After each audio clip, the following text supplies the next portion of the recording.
सभी को जय जगन्नाथ की, जय विष्णु भगवान की, जय राधे श्याम भगवान की, अपने अपने इष्ट गुरु गोविंद की जय। आइए हम आपको अपने जो हमारे ठाकुर जी का विग्रह है उसका हम दर्शन कराते हैं। तत्पश्चात हम एकादशी पर बात करें। ये भव्य दिव्य विग्रह का दर्शन करिए।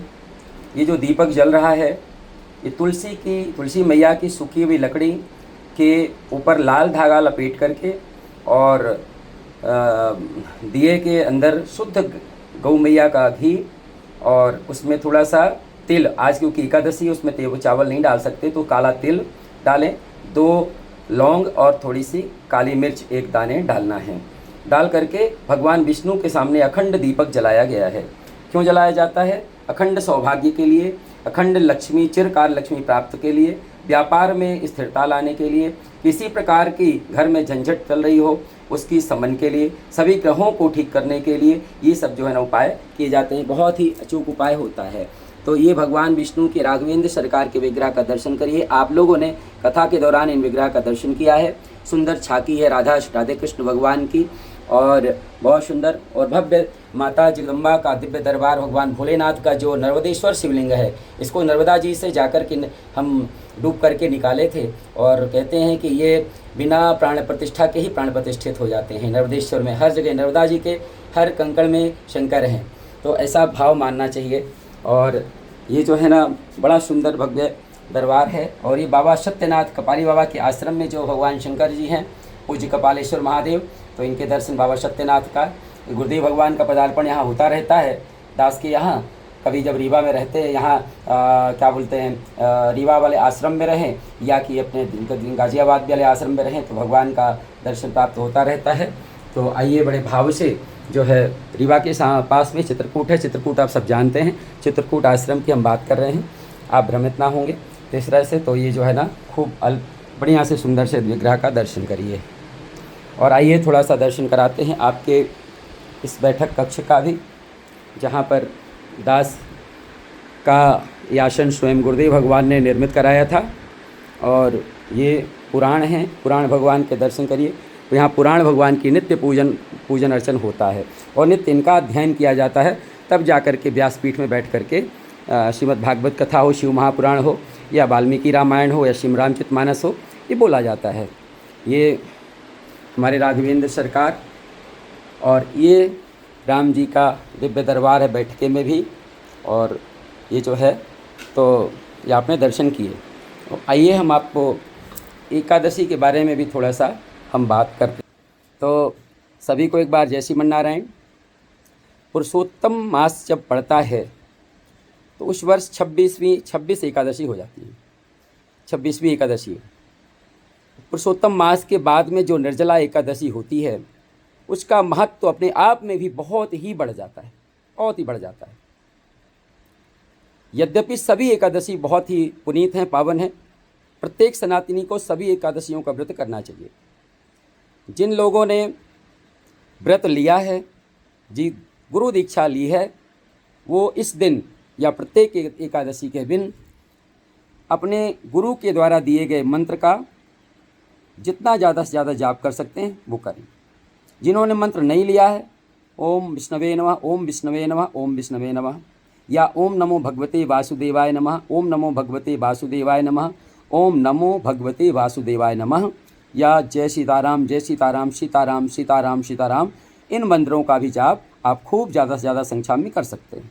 जिनका प्रेम राधा जी के चरणों में है, श्री राधा जी का और राम जी में कोई अंतर नहीं है, श्री राधा राधा राधा राधा जी का भी जाप कर सकते हैं, राधे श्याम राधे कृष्ण। और संकीर्तन जय राम हरे राम जय कृष्ण हरे कृष्ण, इसका ज़्यादा से ज़्यादा संकीर्तन करना है। या ओम अपना जो श्रीमन नारायण का संकीर्तन होता है, श्रीमन नारायण नारायण नारायण, श्रीमन नारायण नारायण नारायण, लक्ष्मी नारायण नारायण नारायण, बद्री नारायण नारायण नारायण, सदगुरु नारायण नारायण नारायण का जाप भजन कीर्तन भी आप कर सकते हैं।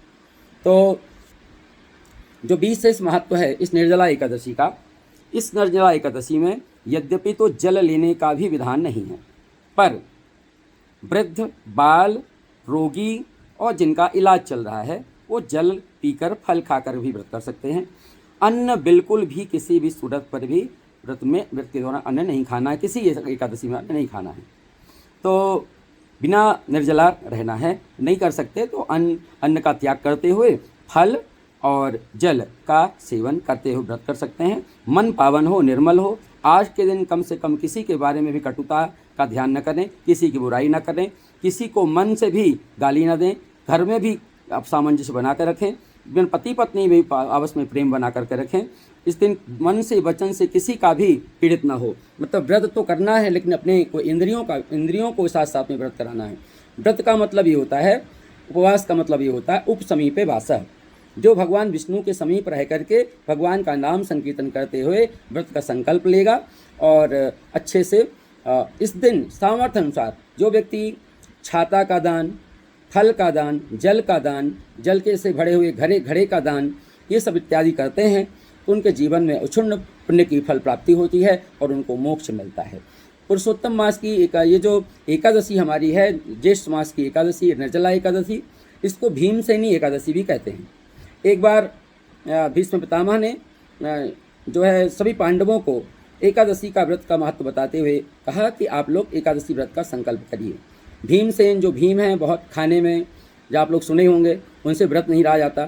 तो भीमसेन ने कहा कि तात हमसे तो इतना व्रत नहीं किया जाएगा, तो हम तो दोनों टाइम हमको भूख लगती है। तो उन्होंने कहा कि फिर एक काम करो, ज्येष्ठ मास की जो निर्जला एकादशी, शुक्लपक्षी एकादशी निर्जला एकादशी जो आती है, उसमें आप निर्जला रह करके व्रत करो, आपको समस्त एकादशी व्रत का फल मिल जाएगा। तो इस दिन सुबह उठ करके एक बाल्टी में, शुरू में बाल्टी को पोंछे अच्छे से, उसमें 4-5 ड्रॉप गंगा जल की डालें, फिर बाल्टी को भरें और भर करके उस गंगा जल से जल भरी हुई बाल्टी से स्नान करें। स्नान करते समय ओम विष्णुवे नमः, विष्णुवे नमः, विष्णु भगवान का जाप करते हैं, विष्णु भगवान का चिंतन करें, जाप करते रहें। अच्छा साफ सुथरे वस्त्र पहने, पीला वस्त्र पहने, और भगवान विष्णु के सामने जा करके एक जल के भरे पात्र में उनके सामने तुलसी डाल करके उनको जल रखें, और यथा सामग्री आपके पास है, फल फूल नैवेद्य से उनका पूजन अर्चन करें। घी का दीपक जलाएं। मैंने अभी बताया था आपको घी का दीपक कैसे जलाते हैं। तुलसी की कभी कभी तुलसी माता सूख जाती है, उसकी लकड़ी जो है ना ले लेनी चाहिए, छोटे छोटे टुकड़े बना करके उसमें लाल कलावा बांध करके घी में डुबो करके उसकी बाती जलानी चाहिए। उसमें जो है ना सिर लक्ष्मी प्राप्त होती है, आपके सारे कष्ट भगवान विष्णु काटते हैं। तो ऐसा करना चाहिए। वहाँ पर जब तक बैठें, जो आपके गुरुदेव ने आपको मंत्र दिया है उस मंत्र का अखंड जाप करें, जितनी माला जाप कर सकते हैं जाप करें। इस दिन किसी का भी मन से वचन से किसी का विरोध बात नहीं करेंगे, सत्य का भाषण करेंगे, और मौन व्रत करें तो ज़्यादा अच्छा है। मौन व्रत करेंगे तो जब किसी से बातें न करेंगे तो झूठ नहीं बुलाएगा, और दूसरा जो है ना किसी से लड़ाई झगड़ा होने का भी कार्य नहीं है। तो एकादशी का भी बहुत महत्व है और इस एकादशी को करना चाहिए। और इस दिन छाता का दान बहुत विशेष महत्व है। छाता है, जूता चप्पल है, और अन्न का दान भी कर सकते हैं ब्राह्मण को।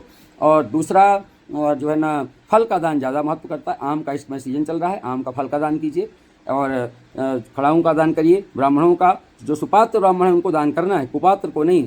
जिनका मन भगवान के चरणों में है ऐसे ब्राह्मणों को दान करना है, कुपात्र को नहीं देना है। जो दारू पीते हो, मदिरा पीते हो, लोगों को गाली देते हो और ऋषियों को कोसते हो, संतों का अपमान करते हो, झूठ बोलते हो, झूठ का प्रपंच करके लोगों को फंसाने की चेष्टा करते हो, ऐसे लोगों को बिल्कुल भी दान नहीं देना है।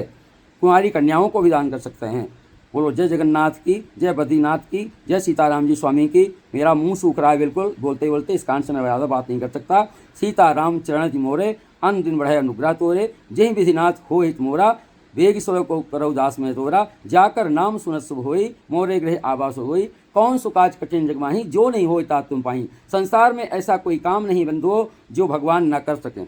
आप पड़ोसियों से आशा बिल्कुल न करें, और आप निर्मल मन होकर के भगवान के चरणों में आप अपनी शरणागत हो जाएं। भगवान आपको शरणागत भक्त वत्सल हैं, वो आपका जरूर कल्याण करेंगे, जरूर कल्याण करेंगे, परम कल्याण करेंगे। आपको जो लोग करते हैं करने दीजिए। आप क्या कहते हैं, हाथी चलता रहता है, कुत्ते भोंकते रहते हैं, कौन क्या कह रहा है उस पर ध्यान नहीं देना है। अपने काम को, अपने लक्ष्य को पूर्ण करना है, और क्योंकि लक्ष्य हमारा ध्येय लक्ष्य है। अच्छा, हनुमान जी महाराज ने कहा था कि हमको राक्षसों के सामने भी हाथ जोड़ने में कोई संकोच नहीं है। मोह न कछु बांधे कई लाजा, तीन चाहो निज प्रभु कर काजा। मुझे न तो सम्मान की चिंता, न अपमान की चिंता। कोई धूल डाले चाहे फूल डाले, कोई भी जो कुछ करना चाहिए, जितना अपमान करना हो कर ले। मैं तो राघवेंद्र सरकार के चरणों में अपने आप को समर्पित कर चुका हूँ। इस वजह से मेरे तो मोरे सबई एक तुम स्वामी दीन बंधु उर अंतर्यामी सब तुम जानो अंतर्यामी पूर्व मोर मनोरथ स्वामी पूर्व मोर मनोरथ स्वामी। और भगवान से ही मैं इतनी कामना करता हूँ कि जिन लोगों ने मेरी बुराई की, जिन लोगों ने मेरे खिलाफ बोला,